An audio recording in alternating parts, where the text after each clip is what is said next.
अब मैं बताता हूँ DJI Neo को छोड़ करके आपको Mavic Mini क्यों लेना चाहिए। अगर आपके पास में 15 से 20 हजार रुपए है, आप एक परफेक्ट ड्रोन ढूंढ रहे हो अपने ट्रैवल वीडियो शूट करने के लिए, ऑटोमोबाइल वीडियो शूट करने के लिए, तो ये एक परफेक्ट डील हो सकती है सेकंड हैंड मार्केट में। हम लोगों ने DJI Neo का फुल रिव्यू किया था मसूरी में जा करके, और उससे कमेंट सेक्शन में बहुत सारे लोगों ने पूछा था कि ये तो नया ड्रोन है, 35-40 हजार रुपए का आता है, लेकिन अगर मुझे सेकंड हैंड मार्केट में कोई एक अच्छा ड्रोन बाई करना हो तो आप एक डील बताओ। तो ये है DJI का Mavic Mini, और ये मैंने लखनऊ की सेकंड हैंड कैमरा मार्केट से खरीदा हुआ है।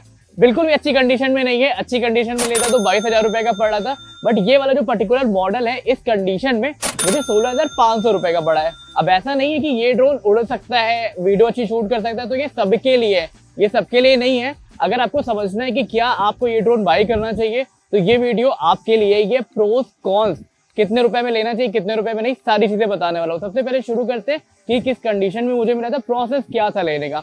एक चीज यहाँ पे मैं दिखा रहा हूँ, ड्रोन अभी हवा में है। मेरा प्लान ये था कि ये हवा में रहेगा, टेक ऑफ जैसे ही करेगा उसके बाद मैं इसका स्पेसिफिकेशन आपको एक्सप्लेन करना शुरू करूंगा, बट ये पॉसिबल नहीं हो पा रहा है क्योंकि जैसे ही हवा चल रही है ड्रोन स्ट्रगल कर रहा है एक जगह पे रुकने में। तो इसको सबसे पहले नीचे उतारते हैं और बताते हैं कि ये कमी हो क्यों रही है, और अगर आप सेकेंड हैंड मार्केट से ड्रोन ले रहे हो तो किन किन चीजों का ध्यान आपको रखना चाहिए। 2019 में DJI ने ये ड्रोन लॉन्च किया था। उनका टैगलाइन ये था कि it's an everyday fly cam, मतलब अगर आपको सेल्फी वीडियो शूट करनी है, ऑटोमोबाइल या फिर ट्रैवल की बेसिक वीडियो शूट करनी है तो आप इस ड्रोन के साथ में कर सकते हो। और अगर आपको प्रोफेशनल वीडियो शूट करनी है जिसको ब्रांड को सेल करना चाहते हो तो आप इनका Mavic Pro वर्जन ले सकते हो। अब मिनी के भी कई सारे वर्जन आ चुके हैं, करेंटली मिनी 5 Pro चल रहा है और प्रो के भी कई सारे वर्जन्स आ चुके हैं। बट जब हम नॉर्मल कंज्यूमर के पॉइंट ऑफ व्यू से बात करते हैं तो हमारे लिए ऐसे ही ड्रोन काफ़ी ज़्यादा अच्छे होते हैं। पहली बात तो ये है कि इसका वेट है 249 ग्राम्स, और इंडिया में जितने भी ड्रोन 250 ग्राम्स के नीचे आते हैं वो सारे टॉय ड्रोन की कैटेगरी में आते हैं। तो वीडियो में ऐसा कुछ डिस्ट्रैक्शन आपको देखने को मिले तो समझ जाना मैं इकाना स्टेडियम के जस्ट सामने खड़ा हूँ, जहाँ पे ड्रैग रेस होना, व्हीली होना, ये सारी चीजें कॉमन है। अब आते हैं बैक टू द पॉइंट पे, ड्रोन की बात करते हैं।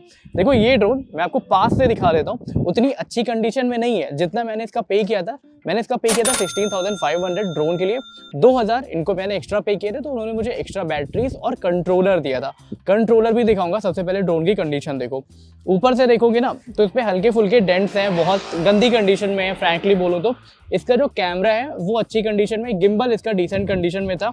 और अगर आप नीचे की साइड में देखोगे एक बटन आपको मिल जाती है ड्रोन को ऑन ऑफ करने के लिए। यहाँ पे LED इंडिकेटर्स दिए हुए हैं, और इसके जो विंग्स हैं जिसको आप आर्म भी कह सकते हो, टोटल 4 आर्म होती है ना, तो 4 आर्म में टोटल 8 प्रोपेलर्स लगे होते हैं। इसके जो पीछे के 2 प्रोपेलर्स हैं ये टूटे हुए हैं। इसी वजह से जब आपने देखा होगा ड्रोन एक स्टेबल कंडीशन में होना चाहिए, तो हवा के चलते चलते ये ऊपर नीचे हो रहा था, होवर नहीं कर पा रहा था अच्छे तरीके से। एक और चीज़ दिखाता हूँ, इसके जो पीछे वाली आर्म है यहाँ पे प्रॉपर सेलो टेप लगाया गया है। तो इससे होता क्या है, नॉर्मल वैसे यहाँ पे रबड़ होता है, तो रबड़ की जगह पे जब आप सेलो टेप लगा ले तो ड्रोन का बैलेंस ना बिगड़ जाता है, इसीलिए ये इस तरीके से आपको उड़ते हुए दिख रहा था। अब बात करते हैं इस ड्रोन की स्पेसिफिकेशन के बारे में। ये ड्रोन लॉन्च हुआ था 2019 में। अब 6 साल पहले, 7 साल पहले 4K रिजोल्यूशन उतना पॉपुलर नहीं था, और अगर पॉपुलर था तो वो प्रोफेशनल्स यूज करते थे। एवरीडे लाइफ में 1080p इनफ होता था। बाकी इस ड्रोन में आपको 2.7K की रिजोल्यूशन मिल जाती है, उस पे आप 30 FPS तक की वीडियो शूट कर सकते हो। ये जो कैमरा आप इसमें देख रहे हो ये 12 मेगापिक्सल का कैमरा है, 3 एक्सेस गिम्बल के साथ में आता है। ड्रोन में आपको डिफरेंट मोड्स देखने को मिल जाएंगे जो आप स्क्रीन पे देख सकते हो। उसी के साथ अगर आप 1080p में वीडियो शूट करोगे तो मैक्सिमम 60 FPS तक की वीडियो आप शूट कर सकते हो इससे। बैक साइड में यहाँ पे माइक्रो USB पोर्ट मिल जाता है, जस्ट बगल में माइक्रो SD कार्ड के। इसमें जरूरी नहीं है कि आप अल्ट्रा हाई स्पीड वाला कार्ड ही लगाओ, अगर आपके पास में क्लास 10 वाला कार्ड है वो भी अच्छे से काम करेगा। जैसे मैंने इसमें भी 64 GB का कार्ड लगाया हुआ है, सिंपली पिन करोगे ये वापस आ जाएगा। क्योंकि ये पुराना मॉडल है, इसमें अगर आप ऐप का मॉड वर्जन यूज़ करना चाहो, हालांकि यूज़ नहीं करना चाहिए, इलीगल होता है, बट हाँ इन केस किसी रीज़न की वजह से आपका अगर मन कर रहा है मॉड एप्लीकेशन यूज़ करने का, एंड्रॉइड फ़ोन आपके पास में, तो आप मॉड एप्लीकेशन यूज़ कर सकते हो। इसमें आपको सब्जेक्ट ट्रैकिंग का ऑप्शन मिल जाता है, वाईफाई कनेक्शन का ऑप्शन मिल जाता है, आप इसको अपने फ़ोन से भी फ्लाई कर सकते हो।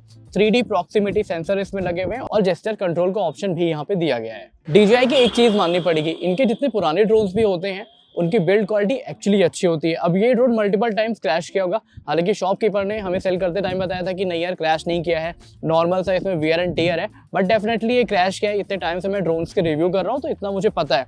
बट क्रैश करने के बाद भी, इतना पुराना होने के बाद भी, इसकी जो बॉडी है, जो मेन बॉडी है, वो एकदम अच्छी कंडीशन में है। और इस ड्रोन को अगर आप शॉर्ट्स के लिए यूज़ करना चाहते हो, जैसे यूट्यूब शॉर्ट्स है या फिर कोई नॉन कॉमर्शियल वीडियोस है, रिव्यू के लिए, ट्रैवल के लिए यूज़ करना चाहते हो, तो डेफिनेटली आज की डेट में भी आप यूज़ कर सकते हो। हालांकि इसमें बहुत सारे फीचर्स जो मॉडर्न ड्रोन्स में मिलते हैं वो नहीं है, उतने अच्छे तरीके से काम नहीं करते। जैसे अगर आपकी बाइक चल रही है, आप चाहो कि सेल्फ शूट कर लो, तो उतने अच्छे तरीके से इसका ट्रैकिंग वगैरह काम नहीं करता। इनफैक्ट जिस तरीके से आपका DJI Neo एकदम ऊपर तक चला गया था मसूरी में, कोई दिक्कत नहीं हुई थी, इस पुराने ड्रोन को आप उतने अच्छे तरीके से यूज़ कर भी नहीं पाओगे, क्योंकि जब विंड ब्लास्ट बहुत तेज होता है ना, तो इसको कंट्रोल करना ऑलमोस्ट इम्पॉसिबल होता है। बट हाँ, ऐसी किसी लोकेशन पे अगर आपको वीडियो शूट करना है तो ये ड्रोन आप बाई कर सकते हो। मैं ये एज्यूम करके चल रहा हूँ कि किसी को अगर बहुत ज़्यादा प्रोफेशनल वीडियो शूट करनी होगी तो डेफिनेटली वो मैविक मिनी नहीं लेगा, और ना ही वो DJI Neo 2 या फिर DJI Neo लेगा।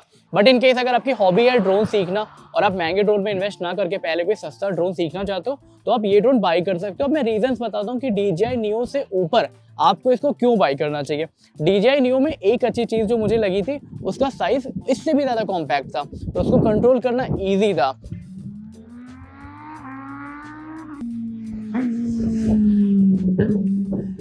अब मैं बताता हूँ DJI Neo को छोड़ करके आपको मैविक मिनी क्यों लेना चाहिए।